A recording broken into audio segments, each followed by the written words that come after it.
Então, hoje o café do Adalberto Viviani é o café de número 138, o café da Nerd número 138. Ele vai falar de um tema muito interessante para nós, que é quem paga para ler notícia, né? Então, quem é o Adalberto Viviani? O Adalberto Viviani, ele é poeta, tá? É jornalista e publicitário. Há mais de 30 anos atua no mercado de comunicação e marketing, sendo especialista no segmento de bens de consumo. Atua como consultor de planejamento estratégico para sistemas de comunicação e informação, criando projetos editoriais, reposicionando marcas e criando estratégias de monetização. É CEO da Heriot e um dos idealizadores da Espineria, empresa de produção de conteúdo e implementação de projetos de inteligência artificial para publishers e marcas. Então, Adalberto, Adal, Viviane, você seja muito bem-vindo no nosso Café com a NER, você foi muito bem recomendado, você já participou de um summit nosso, e também você foi muito bem recomendado pelo Demetrios, que adora você, enfim, né? Ele tem um probleminha de juízo de valor, né? Mas isso... Então, às vezes ele é meio louquinho, né? Então, mas enfim, e aí eu quero te agradecer demais, e a gente quer te ouvir, por favor. Eu quero dizer que esse café ele é gravado, ele fica no YouTube, tá? Para acesso para todas as pessoas. Então, por favor, Adalberto. Então, tá bem. Olha só, eu não preparei uma apresentação formal, etc., né? Eu larguei a minha carreira de professor já há alguns anos, né? Então, eu prefiro sempre ir conversando e trocando algumas ideias para que as pessoas também deem a dinâmica na nossa conversa, tá? Então, eu vou falar muito de uma experiência pessoal que eu tenho, que tem a ver com alguns dilemas de publishers, mas não são dilemas exclusivamente de publishers. São dilemas de qualquer tipo de pessoa que empreende.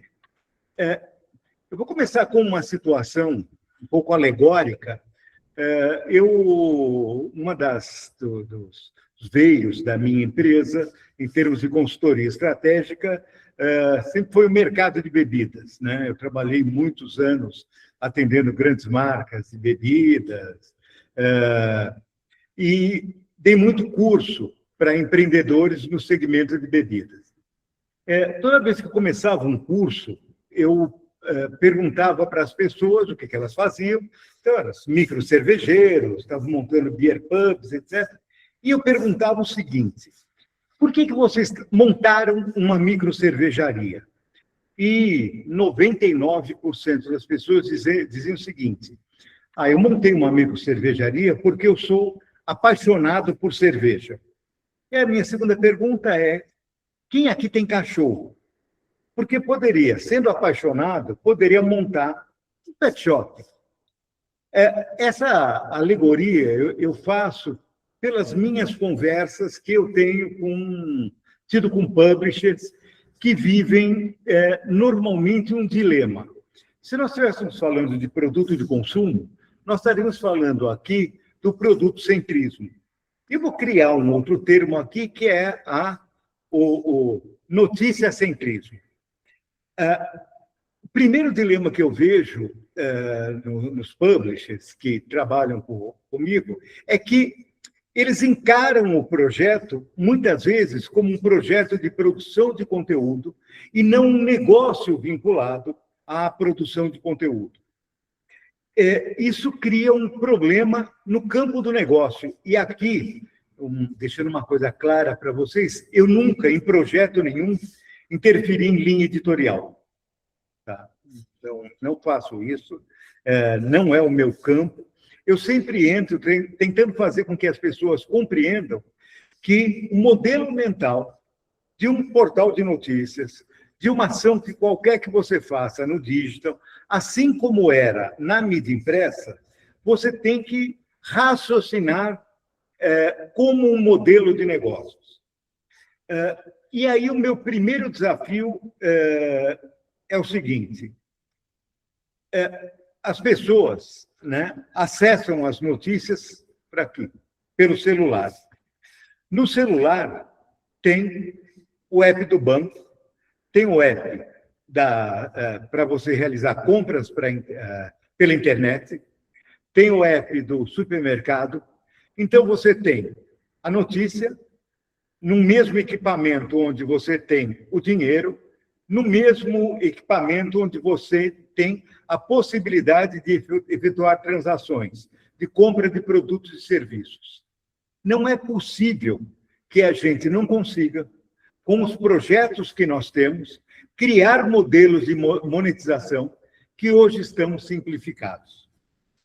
Então, para mim, esse é o primeiro desafio, e muitas vezes a gente acredita que nós vamos resolver isso na base do conteúdo.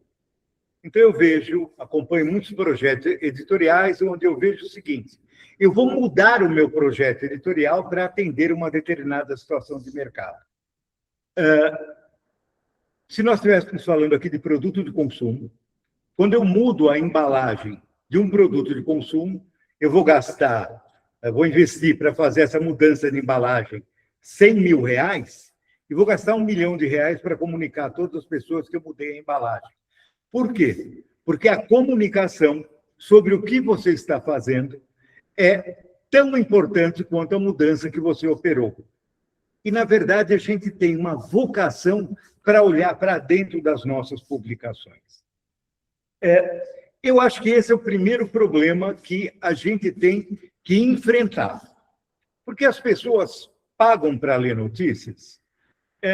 Se a gente olha para o relatório da Reuters, né, de 2025, no Brasil, 17% das pessoas que estão dentro do digital pagam para ler notícias, assinam veículos de comunicação. No entanto, 38% das pessoas se informam pelo Facebook, 37% pelo Instagram, 37% pelo YouTube, 36% pelo WhatsApp, 18% TikTok e o X, Twitter, 9%. As mídias sociais são a principal fonte de informação. Eu acho que o primeiro erro que a gente comete é considerar as mídias sociais não como parte do nosso composto de informação. Por que é que eu digo isso? Porque nós vamos disputar as assinaturas. Só que a assinatura ela tem que ter um benefício muito claro, quando a gente fala exclusivamente na notícia, depois nós falamos de outros pontos, ela tem que ter um benefício muito claro para o nosso leitor. O que é que o nosso leitor procura? Se o nosso leitor está satisfeito com o nível de informação e com o formato de informação que ele tem nas redes sociais, não adianta a gente ficar pregando no deserto e dizendo que nós informamos mais e melhor do que as redes sociais. Porque se eles estão convencidos disso, tá, nós sozinhos não vamos conseguir deter esse movimento. O que nós precisamos é compreender isso. É entender que quando eu estou lendo uma notícia e considero que aquelas 5 linhas, 10 linhas que eu li numa rede social, ou aquele carrossel que eu li no Instagram, se aquilo basta para o leitor, não adianta a gente acusar o leitor.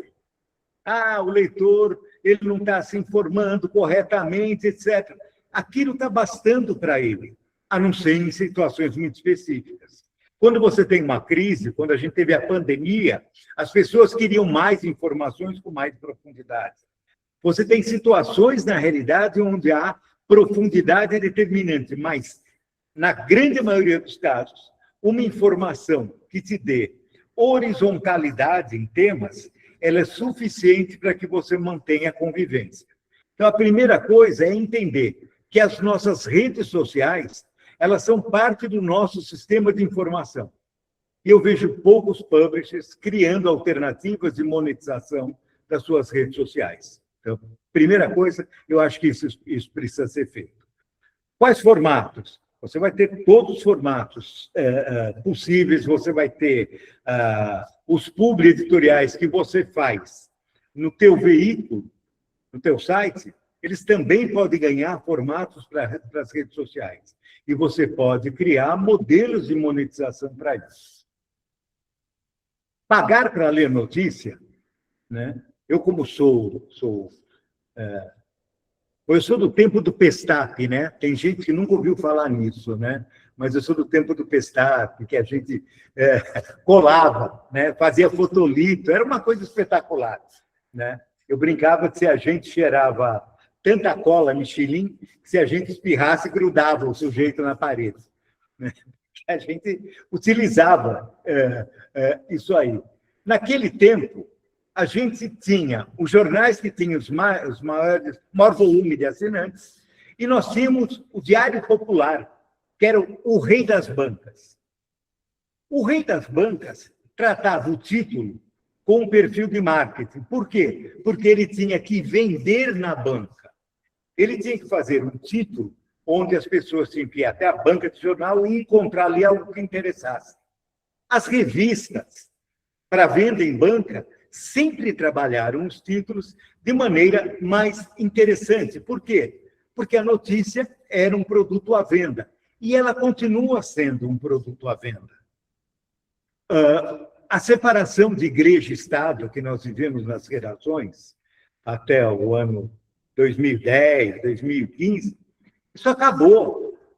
Isso acabou. Hoje, você tem formatos onde você tem equipes próprias para fazer produção de conteúdo, mas não é mais um dilema do negócio você ter produção de conteúdo e você ter o teu projeto editorial. As pessoas são capazes de pagar para ler notícia? Sim. Quanto mais nichado, mais você tem a tendência de fazer o pagamento.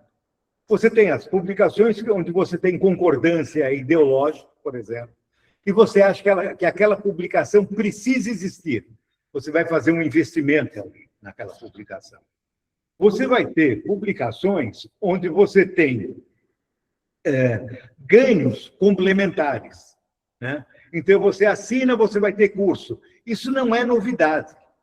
Tá? Se vocês lembrarem dos fascículos Folha, a Folha de São Paulo editava os fascículos que distribuía no domingo, e naquela época, tiragens do jornal chegavam a 1 milhão de exemplares no final de semana.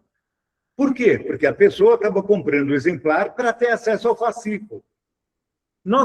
Parece que nós esquecemos muitas dessas lições, que nós temos que trabalhar. Quando a gente fala em monetização, a gente tem que se aproximar dos leitores, de todos os leitores.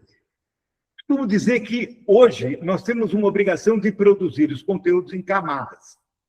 Nós temos uma primeira camada, que é para aquele leitor que quer informação rápida.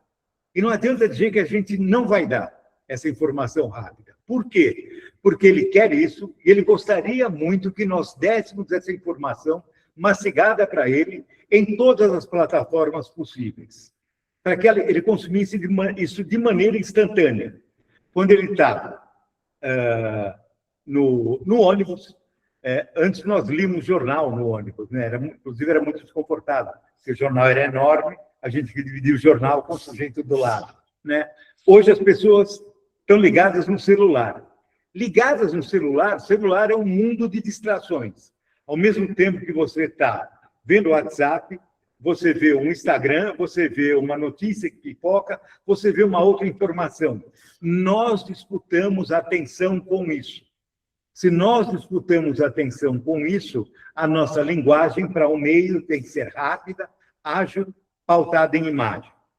O segundo nível é quem quer informação sobre um tema, muitas vezes de hard news, com um pouco mais de profundidade. Tá? E esse um pouco mais de profundidade é o lead mais 2 parágrafos. Ele não vai ler uma matéria inteira de 5 minutos. Nós temos que ter conteúdo para essa pessoa. E esse conteúdo, ele pode ser base para outras coisas que nós podemos oferecer. Se nós temos um conteúdo que é um conteúdo um pouco mais aprofundado, nós não podemos ter pudor de que, no meio do conteúdo, nós chamemos para outros conteúdos e façamos anúncios, muitas vezes de nós mesmos, os velhos calhau, só que bem feitos, chamando para uma informação que eu posso dar. Em terceiro lugar, nós vamos para a profundidade. A gente não pode abrir mão do nosso core, da nossa linha editorial, mas nós não devemos nos abster de falarmos sobre outros conteúdos de interesse. E, para mim, aqui vai um paralelo que é determinante. Na minha opinião, o digital hoje ele está mais próximo da televisão do que de revista e de jornal.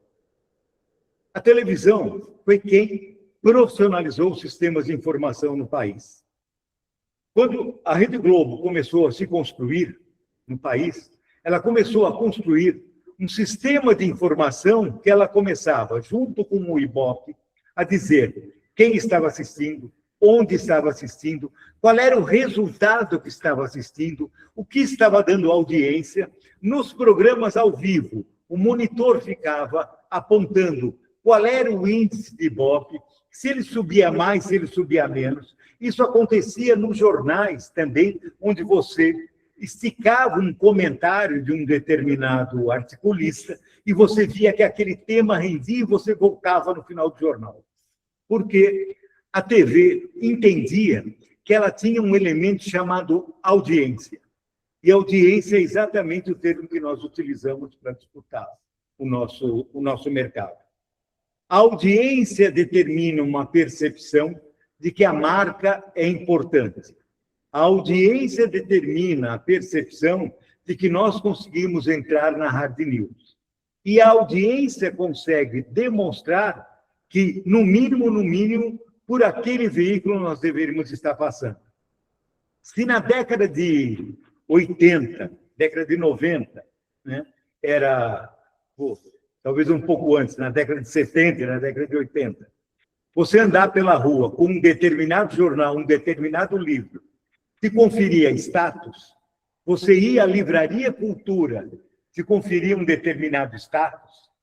Quando a gente perde os veículos impressos, esse status vai ser dado com a construção da marca que você tem dos veículos.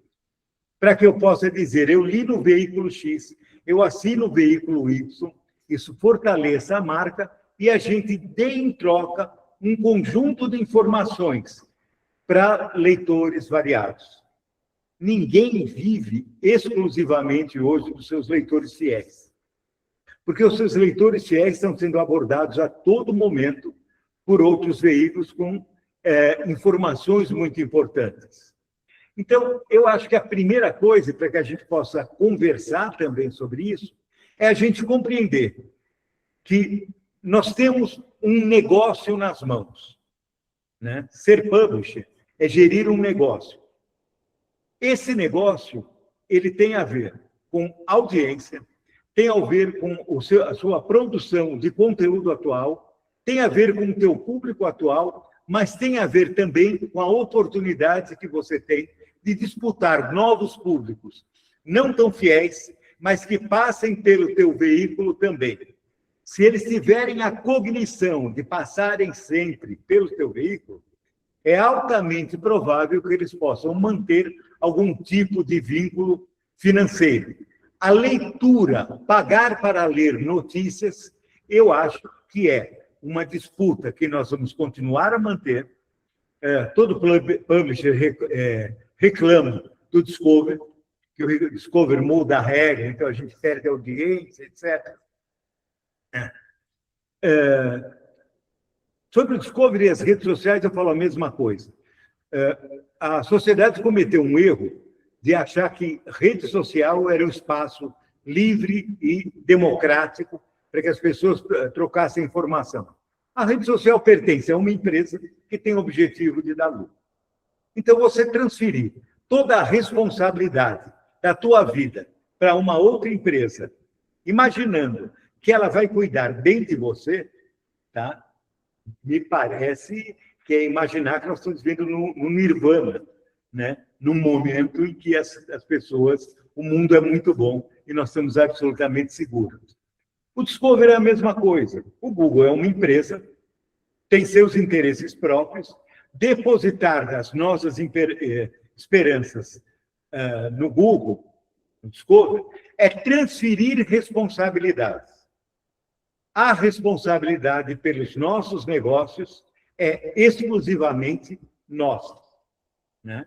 Então, a gente utiliza, vai buscar no Discovery, é uma mudança, não é uma mudança imediata. Eu estou vendo agora, eu tenho alguns clientes me procurando, dizendo que no último mês tiveram uma queda acentuada, porque teve a mudança do Discovery, etc. Falou, olha, gente, nós temos um tempo para surfar nessa onda, mas nós não temos garantia. A garantia é como é que nós administramos o nosso negócio. E essa responsabilidade cabe exclusivamente a gente. E eu vou parar porque eu adoro falar, tá, gente? Para que a gente possa conversar também. O Adal, aí a gente chegou onde eu gostaria de falar com você. O Ricardo Amorim levantou a mão, eu só vou te fazer uma pergunta que é assim, concordo plenamente, porque não dá para ficar surfando na onda de terceiros, não é verdade? Ou você acredita na sua marca proprietária, e você desenvolve essa sua marca, e você, de fato, consegue tirar dessa marca todo o potencial que ela tem, ou então não tem sentido, né? Você ficar esperando o tempo todo que o Google te salve é difícil, né? Então, nem você está acreditando. Você quer que o Google acredite, mas você não acredita. Enfim. Então, assim, me fala uma coisa. O que está faltando? Você acha que está faltando o quê para o publisher brasileiro acreditar mais nele? Eu acho que e aí, gente, não é uma crítica individual, é a minha experiência com as pessoas com as quais eu me relaciono. Está faltando uma mudança cultural. Entender que o que você tem nas mãos é um negócio, né? E entender, inclusive, tá? Eu sou jornalista, né? E devem ter outros jornalistas. Jornalista é um bicho difícil de trabalhar, né?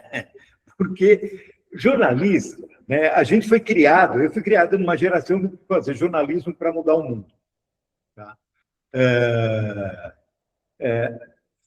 E aí, quando você passa a dirigir uma publicação, você passa a dirigir um negócio. Então, você tem que aliar as suas convicções, os seus limites éticos, com a direção do negócio. E, por incrível que pareça, isso não são coisas contraditórias. Tá? Você tem um determinado público e você tem que entender esse público como um público leitor, mas que também é consumidor. É um público leitor que tem disponibilidade financeira para fazer investimentos também. E você tem que estabelecer uma negociação com esse público. E não está errado isso. Tá? Não está errado isso. Eu, quando dava aula, dava como exemplo, Regina, para um dos meus alunos, o seguinte: você vai no cinema com uma garota ou com um garoto, né? Aí a primeira vez, não pega na mão. A segunda vez, não pega na mão. Na terceira vez, não pega na mão, o outro vai embora. E por que é que você tem que pegar na mão? Pô, porque eu sou um cara legal, né? Eu sou o Herbert Viana, né? Atrás dessas lentes tem um cara legal. Eu preciso me convencer disso. O produto que vocês fazem é um bom produto, as pessoas leem, as pessoas seguem. Se é um bom produto, pensem como empresários, ofereçam um produto, sem vergonha. Não tem que ter vergonha disso. E organizem os negócios com critérios de produtividade, audiência, e busquem a geração de resultado financeiro. Porque, gente, quem montou uma empresa para tirar dinheiro, não é para botar dinheiro. Para todos os clientes, eu digo. Verdade. O Adalberto, deixa eu ver, tem o Ricardo, e que eu vou dar a palavra para ele, e depois tem os nossos ouvintes, nossos jornalistas lá de Moçambique, que a gente tem sempre uma audiência grande lá de Moçambique, viu? E os meninos de lá e as meninas. Então, o Ricardo, por favor, palavra sua, e depois eu vou ler aqui o que os meninos estão falando. Muito obrigado. Boa tarde a todos. Vocês me ouvem bem? Aumenta um Sim. pouquinho. Aumentar, vou tentar falar mais perto aqui. Não, Adal, obrigado aí pelas suas considerações. Eu queria te abordar, então, você falando aqui a gente está falando de audiência e a gente está falando de como a gente vai monetizar essa audiência que já está lá.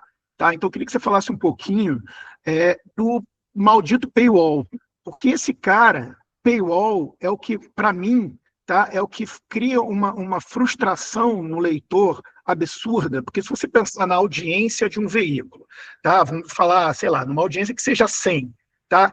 Esses 100 vão bater naquele paywall. Quantas dessas pessoas que batem nesse paywall vão assinar o veículo para ler aquela notícia? Provavelmente 10, talvez 5. Tá? E o problema é que os veículos tentam monetizar esses 5, em vez de olhar para os 100 que estariam interessados em ler, mas que têm uma experiência extremamente frustrante ao bater de cara no pé, ou dar de cara na parede, lá que uns amigos chamam de pagamento parede. Né? O cara de fato dá de cara no muro. Eu queria que você falasse um pouco, porque para mim é a cabeça do passado, falando, não, eu tenho que monetizar, transformando esse leitor em assinante, porque eu tenho uma receita recorrente. Mas ele não sai nem ele não lê nem a primeira degustação, porque o cara proíbe ele de ler, entendeu? Aí o cara vai se informar aonde? Aonde é de graça.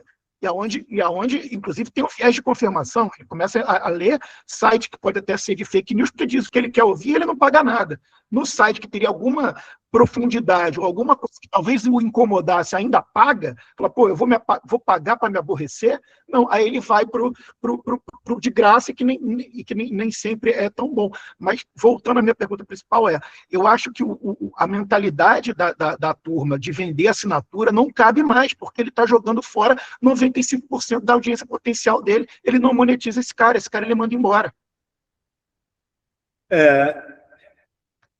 Primeiro, eu acho o seguinte, que nem tanto ao mar, nem tanto à terra, né? E eu sei que a terceira via não funciona, tá bem? Olha, nem tanto ao mar, nem tanto à terra. Eu acho o seguinte, nós temos que fazer... paywall é administração estratégica, tá?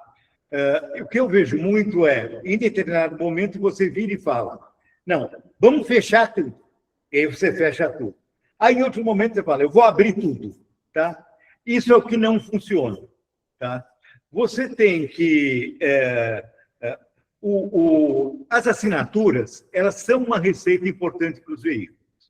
E tem uma coisa, Ricardo, que se você fizer um veículo completamente sem assinatura, tá? É claro que você pode monetizá-lo com outros formatos. Tá? Então, nesse momento, eu tenho em implantação um projeto que é completamente sem paywall, mas ele é monetizado por pagamentos que não vêm de assinatura, eu sou remunerado por empresas. Tá? Se você der o paywall, der a notícia sem custo nenhum, era a discussão que eu fazia sobre o cafezinho. Né? Você ia almoçar e o cafezinho era de graça. E um dia começam a cobrar o café. Se você não cobra o café, você nunca vai ter a valorização do café como houve depois. Então, houve um processo de valorização. O que está errado é que muitos veículos fecham todo o conteúdo, mas absolutamente todo. E você tem determinadas situações, por exemplo, determinados colunistas, eu sou colunista em alguns veículos, e de vez em quando eu vejo que a minha coluna está fechada. E não precisaria. Ela é uma coluna que aparece com notas de economia e negócios. Ela não vai ter um diferencial estrondoso para o leitor. E eu não sou também uma figura midiática a ponto de se fechar um conteúdo.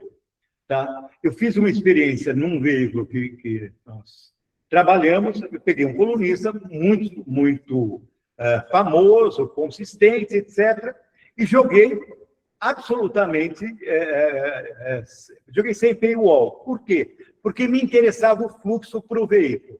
Me interessava que eu mantivesse essa pessoa dentro do site por pelo menos 2 minutos, para que eu pudesse, a partir disso, buscar a leitura em outras matérias. Então, é administração estratégica. Tá? Quando você é um site especializado, você tem um publisher de uma publicação especializada, o paywall faz mais sentido porque você vai para a profundidade. Agora, se você trabalhar com hard news e está trabalhando com hard news tudo que os outros estão dizendo, né? A não ser que você tenha um diferencial muito consistente, aí o paywall não vai funcionar mesmo. Então, você tem que administrar estrategicamente. Não tem regra. Só para completar, pessoal, desculpa aí a insistência, mas como você fala de criatividade para monetizar, o meu ponto era, não é dar de graça, é, de alguma maneira, monetizar esse público, que são os 95, 90, não importa, como você monetiza o cara para quem ele lê, mas outra pessoa paga, uma marca. Eu até tenho um projeto também que eu já tentei vender para vários veículos para tentar justamente fazer, olha, assista um anúncio e a Volkswagen abre esse conteúdo para você. É tão simples quanto isso. Tá? Então, eu acho que essa criatividade é que está faltando, porque aí você está falando para os outros 95. Os 5 que vão assinar, maravilha. Os outros 95, você bota a Coca-Cola, a Brahma, a Volkswagen, a Vivo, enfim, né, para pagar. Né, porque talvez, e aí entra a responsabilidade, né, das empresas de fomentar um ambiente de jornalismo profissional, se é que elas têm interesse nisso ou não, porque na hora de se defender, elas vão para o jornalismo profissional. Na hora da crise do Instagram, elas não ligam para o Zuckerberg para dizer, estão falando mal de mim no Instagram, ela vai para o jornalismo profissional para se defender. Né? Então, era só queria complementar que eu acho que tem jeito de dar de graça sem ser de graça, alguém paga. Sim. Desculpa aí, pessoal, obrigado aí pelo Não, foi ótima a sua intervenção, Ricardo, eu agradeço demais, viu? Então, Adal, eu vou ler aqui, parece que o Hessel tinha levantado a mão, não sei, mas não levantou mais, enfim. Eu vou ler aqui para você os comentários que vieram. Então, a gente tem o comentário do Antônio Tembe, que ele é lá de Moçambique, e ele diz assim, será que no meio dessa concorrência toda, ainda há possibilidade de fidelizar o cliente com um determinado canal informativo? Isso é uma das dele. Aí, a Piauí Negócio, o Robert, lá do Piauí, que é nosso fiel ouvinte aqui, está dizendo o seguinte, a responsabilidade pode ser nossa, mas o dono da atenção é o Google, infelizmente. Não é à toa que as pessoas hoje falam, dá um Google, e não mais, vá pesquisar. Deixa eu ver se tem mais comentário aqui. Então, o Herman Byron falou excelente exemplo, levantou o dedinho agora. Então, por favor, Herman, por favor, pode fazer sua pergunta. Ok, obrigado. Boa tarde a todos. Adalberto, eu tenho acompanhado muito essa parte de paywall. Eu tenho um portal de notícias aqui em Florianópolis, Santa Catarina, e a gente distribui gratuito e vive de patrocínios, né? Mas eu não acredito, o paywall é bem complicado, sempre foi, até, por exemplo, eu assino o New York Times e eles fazem uma oferta de $1 por mês, tá? E aí, quando foi vencer, eu falei, não, eu vou cancelar porque vai aumentar. Ele, não, mantemos por $1 por mês a assinatura. Então, para ver a dificuldade que Estados Unidos é diferente porque eles têm consciência do valor da informação e pagam por isso. Aqui tudo é de graça. Eu pesquisei também uma vez no The Guardian, e o The Guardian tinha frequentes cartas de convencimento, de busca de... não é uma assinatura, é uma doação em forma de assinatura. Tá?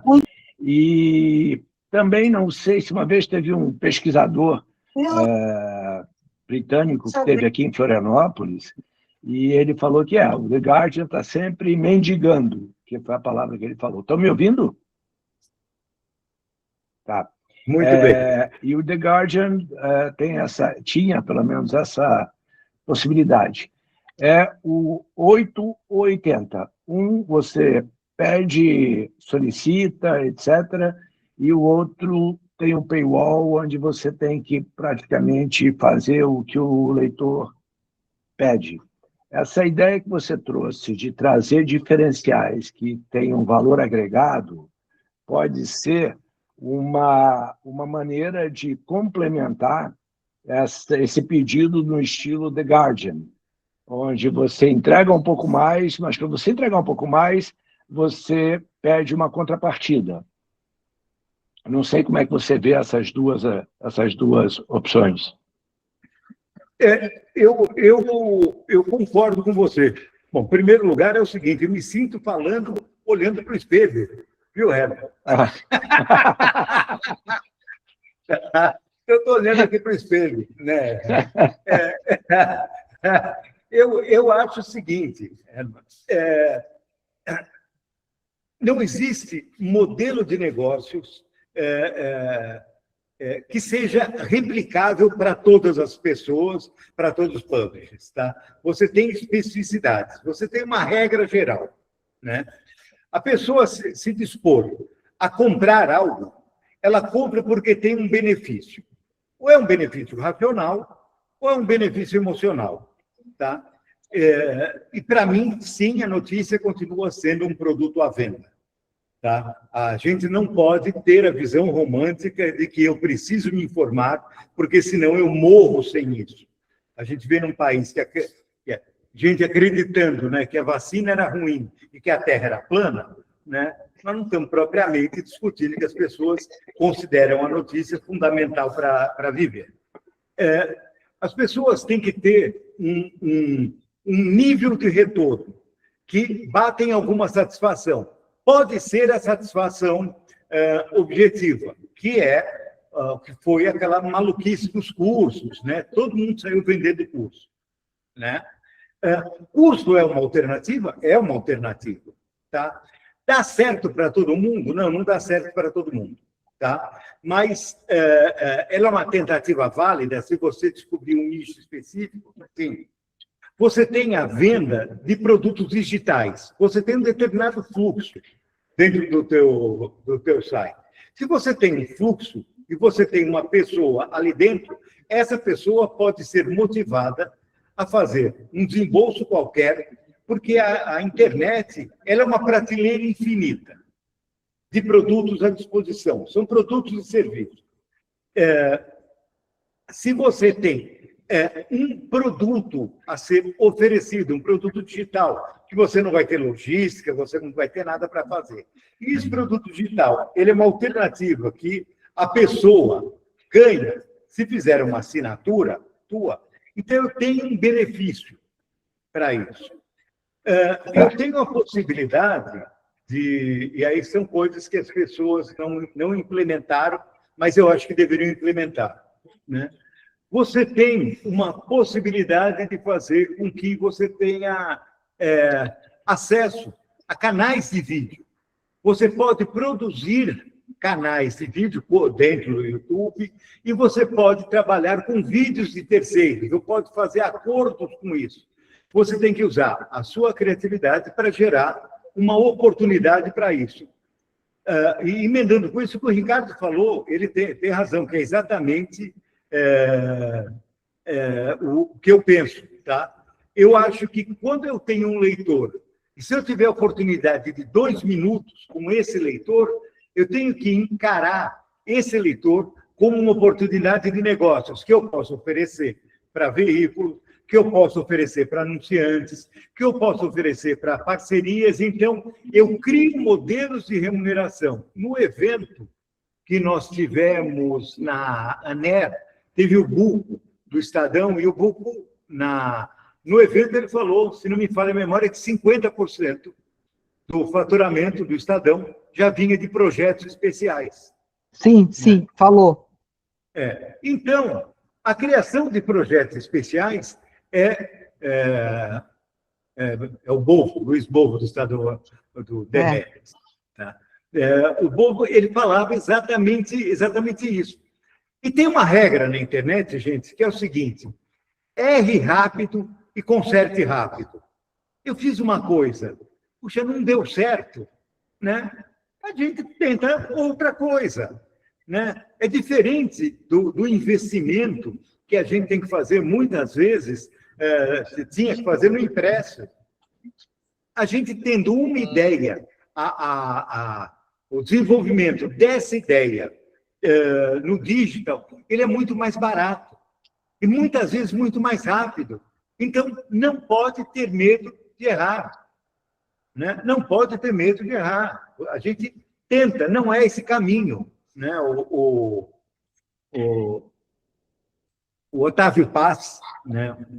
Poeta, e ensaísta, ele falava sobre um outro poeta chamado Vasco Popa, e ele contava que, na poesia do Vasco Popa,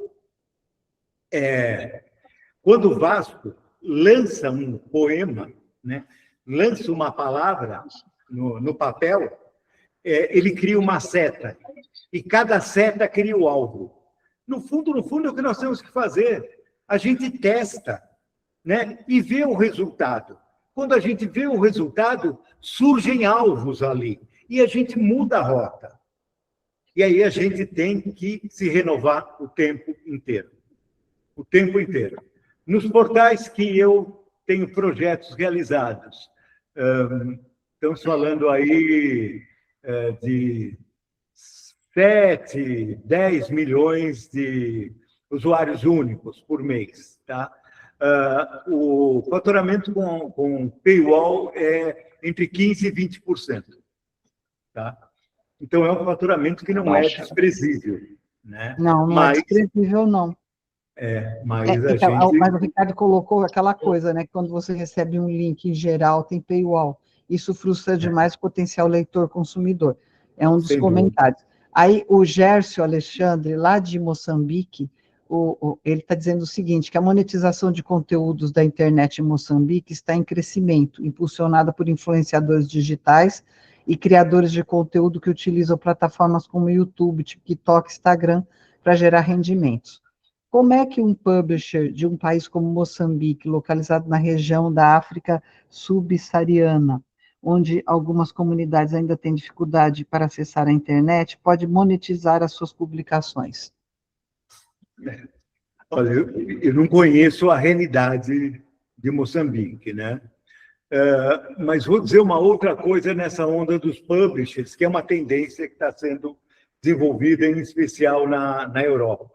Nos Estados Unidos também, mas são casos muito específicos. Uma das coisas que está se fazendo é se transformar o jornalista em influencer. Você pega um jornalista, faz com que esse jornalista ganhe destaque, ele se transforma em influencer e ele influencia na produção de notícias.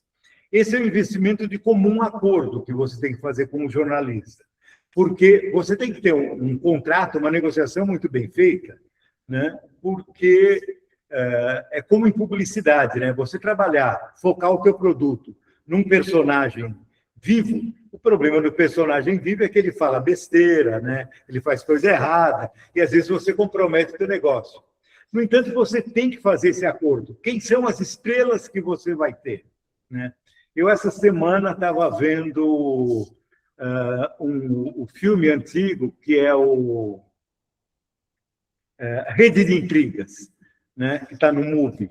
Né? Eu aconselho a ver novamente que é aquilo, quando um jornalista se transforma num fenômeno de audiência, como é que você lida com esse fenômeno? Mas uma das maneiras é essa, é o repórter se transformar num influencer e esse influencer ser um influencer de opinião e de notícias. Ainda os meninos lá de Moçambique, por exemplo, o próprio Gerson, ele falou que ele tem uma página que ele tem 75 mil seguidores.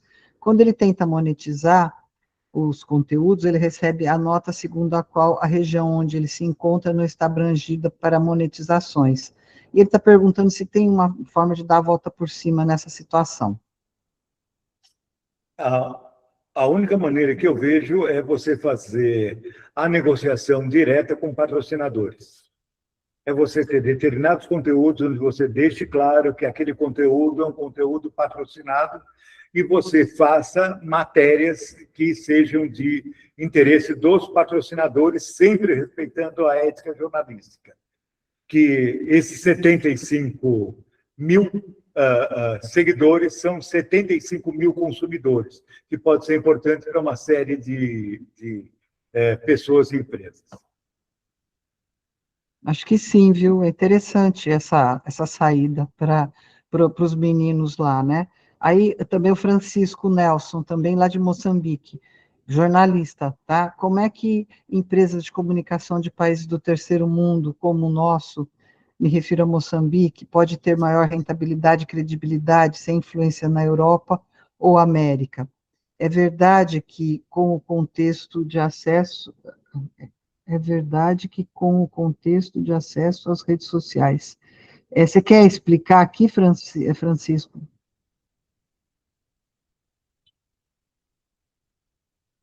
Eu não entendi o final aqui do teu comentário, mas enfim.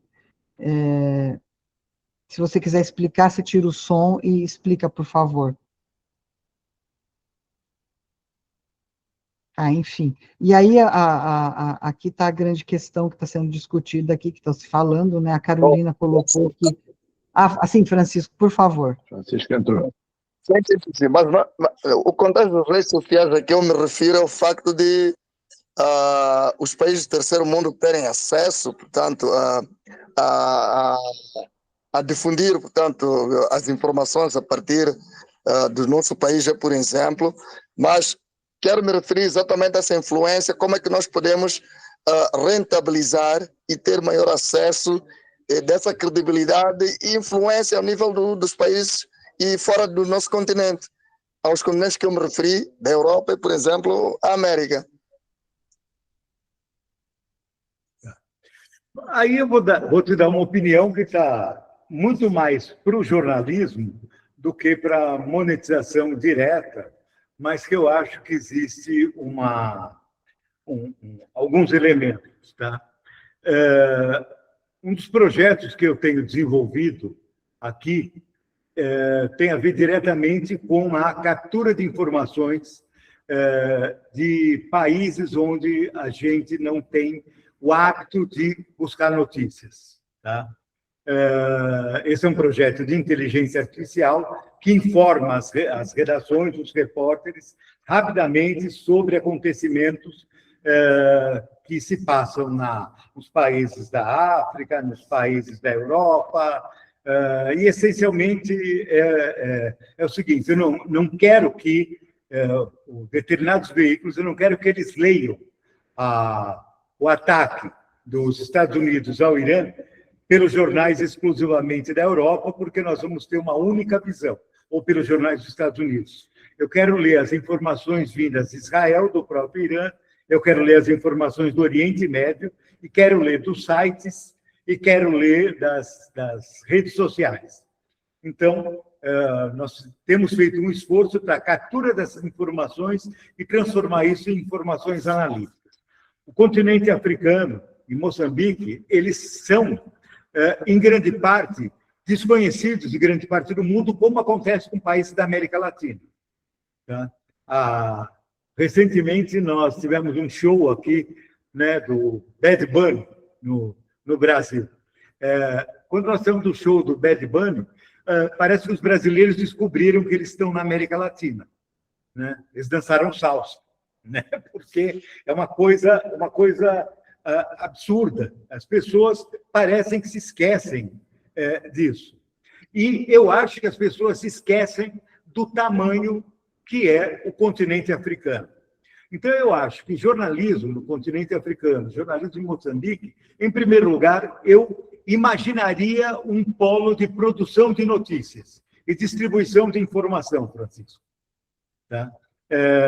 Eu acho que você pensar num centro de produção de notícias e distribuição de notícias, onde você tenha como base a tua informação, o teu portal, com distribuição no começo, até sem remuneração, para você ganhar relevância e você se tornar, de alguma maneira, uma fonte de informação para outros países, pode abrir uma oportunidade para você estabelecer diálogo com veículos. Me parece que essa seria uma alternativa. Lá atrás, há muitos anos, houve um jornal aqui no Brasil chamado Versus. O país vivia num período de governo militar, havia uma dificuldade muito grande de censura e o formato que os jornalistas encontraram no período para falar de política era não falar de Brasil e falar de América Latina. E aí o Versus se destacou como uma fonte de informação, inclusive global, para a América Latina, mas era outro período, não tinha internet. Eu acho que a primeira coisa é isso que eu faria. Eu tentaria demonstrar a relevância do continente africano e de Moçambique, mas eu falo do continente africano porque você certamente tem melhores condições de analisar o continente africano do que eu, que estou no Brasil. Eu posso me achar o máximo, mas é uma grande mentira que eu sei mais de África do que você. Então, e a primeira coisa que eu falei era isso. O Robert, da Piauí Negócios, ele fala o seguinte: veículos de nicho e que não são de hard news tendem a ser mais fáceis de conseguir monetização? Depende do mercado em que você esteja. Né? Não, ele está aqui no Brasil. Não. Do mercado é o segmento.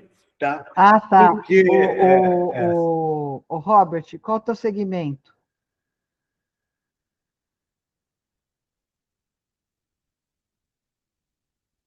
Oi, é notícia. Boa tarde. É notícia de economia sobre o Piauí, notícias de negócios locais. O meu público-alvo são empreendedores. Tá. Então, eu acho que você focado no Piauí, tá? Você tem chance, sim, de criar modelos de monetização. Tá? Por que isso? Porque a gente tem hoje muitos veículos de negócios no país. E, coincidentemente, todos eles falam a mesma coisa. Tá? Porque buscam as informações nas mesmas coisas. Quando você vai para um local específico, a gente sempre fica mirando os grandes negócios. E você tem os negócios de médio porte que vivem da realidade econômica e do consumo regional. Esses negócios precisam falar ao redor de onde estão. Eu acho que se você olhar para exatamente essas oportunidades, eu acho que sim. Tá? Acho que existem oportunidades. Havia no interior de São Paulo, eu não sei como está, uma experiência que eles chamavam de o Google para quem não tem potencial para usar o Google. Eu não tenho dinheiro suficiente, eu tenho um negócio instalado numa cidade que é Bauru. Como é que eu faço para falar para Bauru? Então, eu faço um portal específico que falava para Bauru e falava sobre os negócios de Bauru. Não ia falar sobre o Pão de Açúcar, não ia ter anúncio do Pão de Açúcar, do Carrefour, mas o supermercado regional. A remuneração era menor, mais focada, mais especializada, e você tinha resultado de monetização assim. É olhar para o quintal. Aí eu acho que você tem oportunidades. Obrigado. O Moisés Pereira Falcão, eu não sei, Moisés, depois você puder falar de onde você é, tá? Uma coisa em que eu também acredito é no entendimento de que uma marca de comunicação é um ecossistema de modelos de negócio e não apenas um canal. Muitas vezes vejo esse entendimento sendo reduzido à ideia de que o conteúdo em si é um modelo de negócio, mas o veículo de comunicação se manifesta de forma plural. Nesse contexto, o conteúdo possui diversos canais de distribuição e alguns desses canais, quando priorizados, através da experiência, como a Adalberto falou, podem se transformar em modelos de negócio que vão além de um simples meio de distribuição.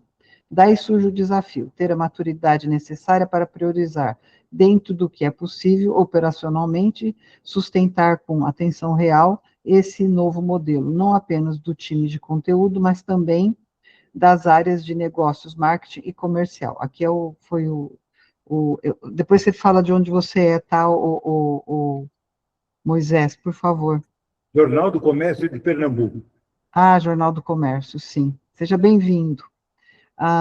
Então, aí nós temos os meninos lá, o Leonardo Mandzilo, de que forma o design visual e a experiência do utilizador podem aumentar a credibilidade e convencer os leitores a pagar por notícias online em países em desenvolvimento como Moçambique. Aí depois a gente tem também o Ouri falando que sou jornalista apaixonado na cultura, a experiência que funciona na monetização é a polêmica, escândalos, fofoca. Como faço para monetizar olhando a trilogia informar, formar e entreter sem polêmicas? Bom, então, as duas, em primeiro lugar. Em primeiro lugar, um abraço para Pernambuco, viu? Eu tive 15 anos uma filial da minha consultoria aí. Tá? Então, morava em Pernambuco pelo menos uma semana por mês. Né? E gosto muito de Pernambuco, viu? Sinto muita falta. Vou começar pela segunda pergunta, sobre a questão da cultura. Tá? É uma dificuldade. Cultura é um dos segmentos mais difíceis de se trabalhar. Em primeiro lugar, porque eu acho que nós temos uma coisa que é entender cultura como a alta cultura, aquelas coisas que são mais profundas em termos de informação, e o entretenimento, que de alguma forma também faz parte da cultura. Conseguir a mediação entre essas duas coisas é difícil. Os sites de fofoca, a gente está cansado de ver isso, aquelas informações que vêm sensacionalistas, você clica, quando você cai no site e você vai lá, cada 5 linhas tem um anúncio que você, para chegar à conclusão, né? Olha como é que estão os jogadores da seleção brasileira de 1970. Ele vai colocando aquelas fotinhos lá para você, que isso aí, na verdade, não está no campo do jornalismo, né? Isso está, na verdade, no campo exclusivamente da monetização. Você não trabalha em nada com hard news. Com a cultura, eu acho que é o segmento que está mais próximo de produtos digitais e eventos. Porque quando você fala em cultura, você tem uma busca maior, cultura, de fato, uma busca maior, de fato, pela profundidade. E buscando a profundidade, você pode ter produção de conteúdo, você pode ter edição de livros, você pode ter acesso a editoras. Eu respeito muito um veículo chamado 451, que é um veículo de literatura que eu acho que é muito importante e que consegue se sustentar porque tem uma estratégia diferenciada, né? Então, acho que é isso. E me desculpe, Regina, a pergunta anterior eu me esqueci. Foi da cultura e antes... Não, ele falou deixa eu ver, que o design visual e a experiência do utilizador pode aumentar. Antes de você responder, eu quero só dizer para as pessoas que você está preparando um lab de negócio aqui na ANER. O Adalberto vai capitanear um lab de negócios, em que justamente ele vai estar falando desse tema, né, dessa questão da monetização, seguindo a linha dos labs que nós fazemos já, 3, 4 por ano, que são normalmente 4 aulas, teoria e prática, em que a gente ensina as pessoas não só a teoria, mas a prática. Como é que você utiliza toda a teoria, né? Porque a teoria é linda, tudo, mas vamos lá, vamos para a prática. Então, o Adal está preparando agora para o começo de abril, a gente vai ter esse lab de negócios com ele. Já estou dizendo para as pessoas, né? Isso é uma coisa, e aí tem agora eu vou terminar de ler para você aqui, que do Leonardo Manzillo, que ele diz que, de qualquer forma, o design visual e a experiência do utilizador podem aumentar a credibilidade e convencer os leitores a pagar por notícias online em países em desenvolvimento como Moçambique. Eu acho que, de alguma forma, você já falou isso também, você já respondeu isso, né? Se a gente entrar no design puro, tem que se pensar sempre na facilidade de acesso. Toda vez que o leitor tiver que brigar com o navegador para ter acesso a alguma coisa, quem está perdendo a briga é o publisher. Então, você tem que criar oportunidades de manutenção, ser agradável, ser rápido, tá? E ser consistente na hierarquia das informações. O design tem que cumprir exatamente esse papel. Dalberto, o Leopoldo Agapito, ele é jornalista da Rádio Moçambique, ele é presidente da Associação de Jornalistas Ambientais, certo? E ele quer ter o e-mail porque ele quer discutir com você um projeto de jornalismo ambiental que ele pretende construir em Maputo, onde ele vive, lá em Moçambique, tá? Então, se você puder colocar seu e-mail aqui para ele, por favor, eu já peguei o e-mail dele, mas de qualquer maneira, se você puder digitar seu e-mail, viu, Leopoldo, para você poder conversar com o Adalberto. Colocado. Ah lá, viu? adal.viviane@gmail.com. Viu, Leopoldo? O e-mail do Adal. Então, mais alguma pergunta? Acho que não, né? Acho que eu falei todas aqui. Se alguém por acaso ficou sem resposta, me chama, que aí eu encaminho para o Adal. Lembrando que ele vai estar capitaneando, então, o nosso primeiro lab desse ano, nosso primeiro lab de negócios, e possivelmente vai estar também no nosso summit no dia 28 de maio, o summit da ANER, lá na SPM Tech, que a gente vai estar falando de IA, né? O summit todo, e vai ter TEDs, a gente vai fazer uma coisa bem dinâmica, eu já vou avisando todo mundo aí, liberado para quem quiser ir, tá? E é grátis, tá? A gente não cobra o nosso summit, vai ser bem interessante. Enfim, então é isso, eu quero te agradecer demais, Adal. Não, Adalberto, foi muito bom. Acho que esse tema é um tema recorrente para a gente estar constantemente, como você falou, uma outra hora, né? É a busca, a tentativa e acerto o tempo todo, tentativa, erro e acerto, o tempo todo. Não tem, infelizmente, não tem fórmula mágica, não é isso? Não, nenhuma. E eu, para encerrar, só queria dizer uma coisa, que é uma coisa que sempre me angustia nas conversas, tá? Não temam a inteligência artificial. Não temam, porque é uma coisa de que, não, a inteligência artificial vai acabar com o jornalismo, etc. Olha, é o seguinte, independente do que a gente pense, tá? Ela está aí, ela vai estar fixada. Ou você aprende a domar a fera, ou você vai ser devorado por ela. Tá? Mais a presença de todos, e a semana que vem a gente vai ter também um café muito legal com o Flávio Moreira, tá? que era ex-Infomone, agora ele é consultor, também falando de monetização, acho que vai ser muito bom, e de IA. Tá bom, gente? Então, até a semana que vem, obrigada a presença de todos. Adal, muito obrigada. E a gente vai fazer muita coisa ainda. Viu, Adal? A gente vai fazer muita coisa ainda.